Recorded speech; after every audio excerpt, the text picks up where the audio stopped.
चीकू तोड़ोगे आप? यहाँ hello everyone, good afternoon and welcome back to my channel. तो जी थर्सडे का दिन है, दोपहर का टाइम है और यहाँ पर बस नोएडा जाने की तैयारी में मैं लगी हुई हूँ। तो नोएडा जाने की तैयारी मैं इसलिए बोल रही हूँ क्योंकि अभी जो है मैं तोड़ रही हूँ चीकू। तो जब भी हम लोगों की वापसी की तैयारी होती है ना, फिर घर में जो जो सब्ज़ी लगी होती है वो मैं तोड़ के जो है ना ले जाती हूँ। तो वैसे ना चीकू मुझे इतने ज़्यादा पसंद है नहीं, सच बोलूँ मैं, लेकिन ये वाला जो चीकू है ये इतना ज़्यादा मीठा है और इतना ज़्यादा टेस्टी लगता है ना, तो इसको जो है मैं खा लेती हूँ। और फिर इनको ना देख के एक अलग सा ही लालच आता है। पेड़ पे हमेशा ही आपने देखा होगा कि जब भी मैं ससुराल जाती हूँ ना, तो पेड़ पे, इस वाले पेड़ पे हमेशा चीकू लगे ही रहते हैं। इसके चीकू कभी ख़त्म नहीं होते। तो इधर चीकू वगैरह तोड़ने के बाद मैं चली गई हूँ नींबू तोड़ने की तरफ। तो काफ़ी सारे नींबू हो रहे थे। अच्छा, ये वाला जो नींबू का पेड़ है इसमें भी हमेशा नींबू लगे होते और इतना मतलब भर भर के नींबू आते हैं ना इसमें कि पूरा गर्मियों भर नींबू बहुत अच्छे से चलते हैं। अभी ना नींबू पकने लगे हैं, तो जैसे बरसात का टाइम होता है तो फिर नींबू पकना शुरू हो जाते हैं।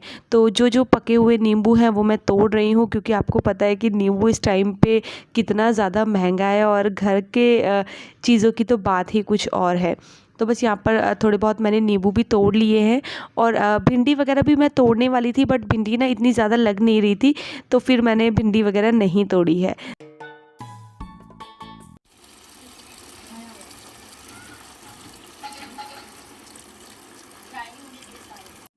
यहाँ पर जो है ना चीकू और नींबू दोनों को वॉश कर लेते हैं। तो नींबू को वॉश करने की ऐसी कुछ खास ज़रूरत तो नहीं थी, बट चीकू को वॉश करना ज़रूरी होता है क्योंकि उसमें से चोप निकलता है जो कि कपड़े ख़राब करता है। फिर मैंने सोचा कि जब चीकू धुल ही रहे हैं तो क्यों ना नींबू को भी धो दिया जाए। तो बस इधर दोनों चीज़ों को अच्छे से मैंने धो लिया है। ये जो बाहर तकत लगा है इसमें थोड़ी देर के लिए ना मैं इन सब चीज़ों को फैला दूँगी, तो ये अच्छे से सूख जाएंगे। और फिर जब ये सूख जाएंगे तो फिर इनको जो है मैं पैक कर लूँगी।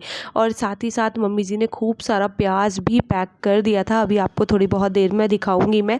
तो काफ़ी सारा प्याज भी पैक करा था। और घर की सब्जियों में एक अलग ही मिठास होती है, तो घर की सब्जियों के तो कहने ही क्या है।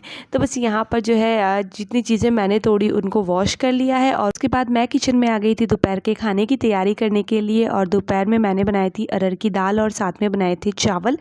तो जिस दिन नोएडा वापसी का दिन होता है ना, उस दिन थोड़ा सा मेरे पास काम ज़्यादा होता है क्योंकि पैकिंग वगैरह भी करनी होती है। और फिर हमारा क्या था कि हम लोग ना नाइट में निकले, क्योंकि खाना वाना खाने के बाद मैं चली गई थी अपनी ननद के घर, क्योंकि उनसे भी मिलना था। और फिर उनके घर गए, टाइम एकदम कब बीता पता ही नहीं चला। हम लोग रात को 10:30 बजे जो है वहाँ से निकल गए थे हरिद्वार से, और रात को 2:30 बजे हम लोग नोएडा पहुँचे हैं। और उसके बाद ये है नेक्स्ट डे मॉर्निंग, मतलब फ्राइडे की मॉर्निंग। सुबह थोड़ा सा आँख लेट खुली, क्योंकि जब हम सोए ही लेट थे, 2:30 बजे हम लोग पहुँचे, फिर 3 साढ़े 3 हम लोगों को सोते सोते बज गया था। उसके बाद सुबह करीब 8 साढ़े 8 का ये टाइम है जब मेरी आँख खुली। और पता क्या हुआ, इस बीच मैं मिल्क लेना ही भूल गई, क्योंकि याद ही नहीं रहा, बिल्कुल दिमाग से निकल गया था। बट चलिए कोई नहीं, आज का मिल्क जो है मार्केट से आ जाएगा। तो इधर सबसे पहले जो है मैंने रख दी है चाय, और उसके बाद बर्तन अरेंज करूँगी मैं। दिन हम लोग जा रहे थे ना हरिद्वार, उस दिन बहुत जल्दी जल्दी में हम लोग जा रहे थे। आपको पता है कि मेरे यहाँ काफ़ी सारे गेस्ट भी आए हुए थे, शशांक, शिल्पी, सब लोग थे। हम सब लोगों को इकट्ठा निकलना था। तो मॉर्निंग में तो घर की हालत जो छोड़ के मैं गई थी, क्योंकि टाइम ही नहीं मिला काम करने का। सब ने बोला जल्दी चलो जल्दी चलो, तो पूरे घर की हालत बहुत ज़्यादा ख़राब थी। तो ये बर्तन भी उसी दिन के जो है धुले हुए हैं। बट मैंने क्या किया था कि जब मैं जा रही थी तो जितने भी बर्तन वॉश किए हुए थे वो सारे मैंने ढक दिए थे। जो आपने देखा होगा किचन में मैं टॉवल यूज़ करती हूँ ना, उन टॉवल से मैं बर्तन ढक के गई थी कि इनमें धूल वगैरह ना बैठे। तो बर्तन बिल्कुल साफ़ थे। तो बस अभी जो है मुझे मौका मिल गया है इनको अरेंज करने का। तो नाइट में तो मैंने कुछ भी नहीं किया था, क्योंकि नाइट में तो हम बहुत ज़्यादा थके हुए आए थे। नाइट का काम तो सिर्फ इतना था कि जिस रूम में हमें सोना था मैंने उसमें थोड़ी सी क्लीनिंग करी और हम लोग आके सो गए। उसके बाद फिर यही था कि नेक्स्ट डे ही सारा काम होता है। तो बस चाय वगैरह पी लिए है एक एक कप, थोड़ा सा एनर्जी आ गई है ये फैले हुए काम को समेटने की। अच्छा, जब हम गए थे हमारे पीछे अगेन आंधी तूफान आया, और आपको पता है कि जब भी हम जाते ना पीछे बारिश वारिश ज़रूर आती है। तो घर की हालत बहुत ज़्यादा ख़राब थी। अच्छा, प्याज की बात मैं आपको बता रही थी, तो ये सारा प्याज मम्मी जी ने दिया है। ये हमारे खेत का ही प्याज है। और इसके अलावा उन्होंने जो जो चीज़ें मुझे दी थी, जो चीकू दिए थे वो तो मैंने पकाने के लिए रख दिए हैं, मतलब जिस चीज़ में मैं उन्हें पैक करके लाई थी तो बस उसी में ही मैंने उन्हें पकाने के लिए रख दिया है। और साथ में ये जो नींबू है ये मैंने एक बास्केट में रख लिए हैं। उसके बाद बारी आती है ये मटके को भरने की।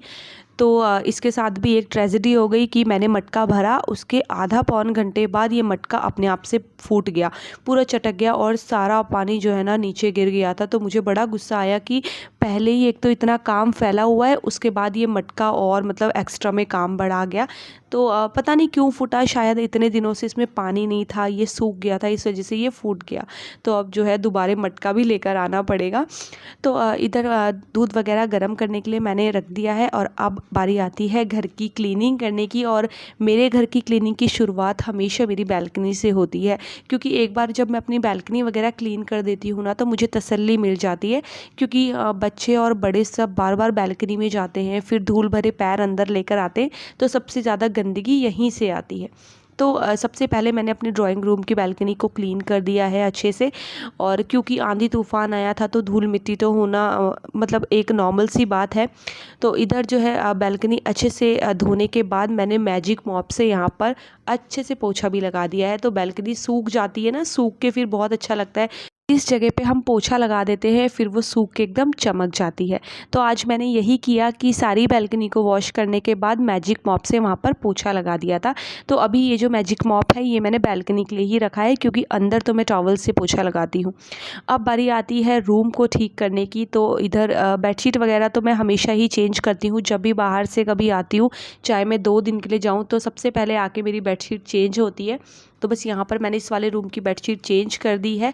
और बच्चों को मैंने डस्टिंग का काम दे दिया था कि अभी थोड़ी बहुत मेरी हेल्प कराओ। तो अंश को मैंने दे दिया था मंदिर वाला रूम क्लीन करने के लिए, और वंशिका कर रही थी सारे रूम की डस्टिंग। तो मतलब जितनी बच्चों से हो पाए।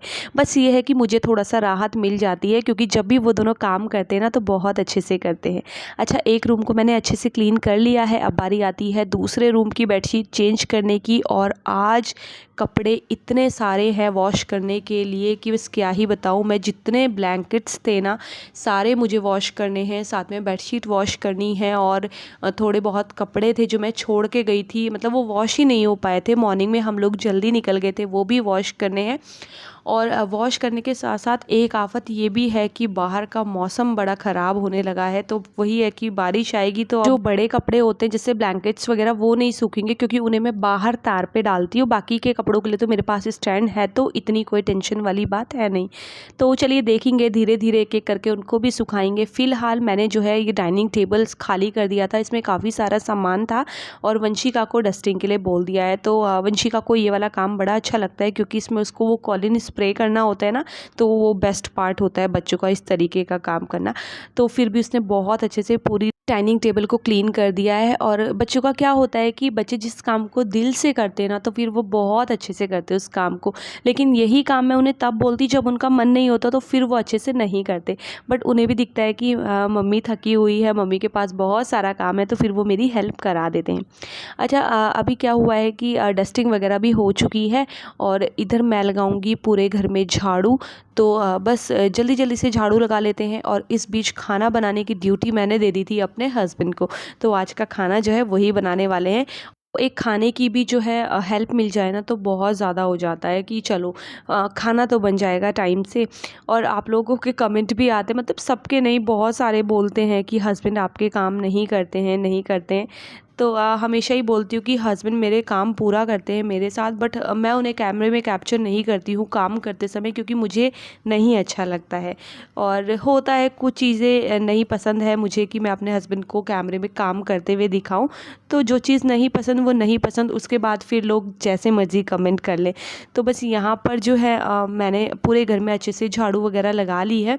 अच्छा, वंशिका ने क्या किया, सोफ़ा वगैरह तो थोड़ा बहुत क्लीन कर दिया था, लेकिन ये जो टेबल है ये उसने छोड़ दी थी, तो इसको मैं क्लीन करूँगी। और बैग्स वगैरह जितने भी हैं वो मैंने अभी ओपन ही नहीं किए, क्योंकि जब बैग्स में से कपड़े निकलेंगे ना तो कपड़ों का पूरा ढेर निकलेगा, और उनको देख के तो और भी ज़्यादा चक्कर आते कि हमें ये वाले कपड़े हैं इनको भी अलमारी में अरेंज करना है, तो इसीलिए मैंने वो वाला काम अभी शुरू ही नहीं किया, क्योंकि वो काम लास्ट का है जब मैं अपने घर की पूरी क्लीनिंग कर लूँगी और जब मेरे पास फ्री टाइम होगा तब मैं वो वाला काम करूँगी। तो इधर झाड़ू लगाने के बाद मैंने लगा दी है मशीन, तो कपड़े धुलते रहेंगे। तो ब्लैंकेट्स वगैरह तो मैं बाद में इनको वॉश करूँगी, पहले मैं वो कपड़े वॉश कर देती हूँ जो कि 1 हफ़्ते से जो है रखे हुए हैं, वॉश नहीं हुए हैं। उसके बाद मशीन के ऊपर थोड़ी सी धूल लग गई थी तो मैंने उसको भी क्लीन कर दिया है।